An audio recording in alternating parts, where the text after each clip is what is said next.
Magandang hapon mga ka-happy hour. Narito ang mga balita para sa MBC TV Network News Update, 5 PM edition. Siyam na health facilities, na pinsala sa hagupit ng Bagyong Christine. Nag-iwan ng pinsala ang Bagyong Christine sa siyam na health facilities sa 4 na rehiyon sa bansa, partikular na sa Cordillera Administrative Region, Ilocos, Calabarzon, at Bicol.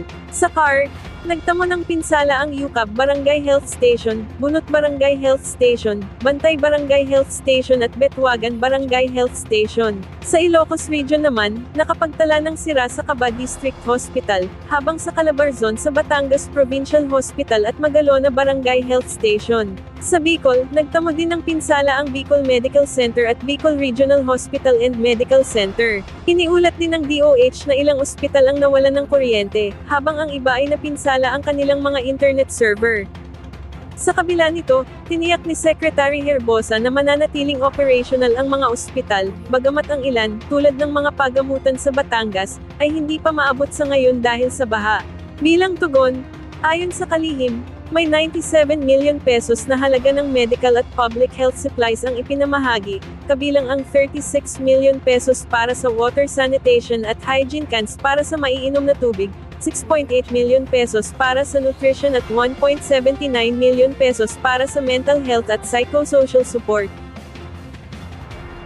Samantala, ex-President Duterte, nanguna sa listahan na inimbitahan sa War on Drugs investigation ng Senado. Nanguna si dating Pangulong Rodrigo Duterte, at ilang kaanak ng mga biktima ng extrajudicial killings at 30 iba ang inimbitahan sa War on Drugs investigation ng Senado, sa araw ng Lunes. Gaganapin kasi sa araw ng Lunes, ang pagdinig ng Senate Blue Ribbon Subcommittee, na pangungunahan ni Senator Coco Pimentel. Bukod kay Duterte, ay naimbitahan din si dating Senador Laila De Lima, at ibang mga personalidad gaya ni na dating Philippine Charity Sweepstakes Office General Manager at retiradong Police Colonel Roy Negarma at dating Iloilo City Mayor Jed Mabilog. Naniniwala naman ni Senator Joel Villanueva, na siyang Vice Chair ng Subcommittee, na ang presensya si Duterte ay mahalaga at pagtitiyak na may pagrespeto ang pagdinig. Una ring sinabi ni Pimentel, na sapat na ang 3 pagdinig para sa nasabing usapin ng war on drugs. Bago tayo magtapos, narito na ang Christmas countdown, ngayong araw ng Sabado. 60 days na lang, Pasko na.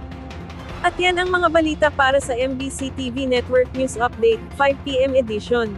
Samahan ninyo kami bukas, mula alas 9 ng umaga, hanggang alas 5 ng hapon.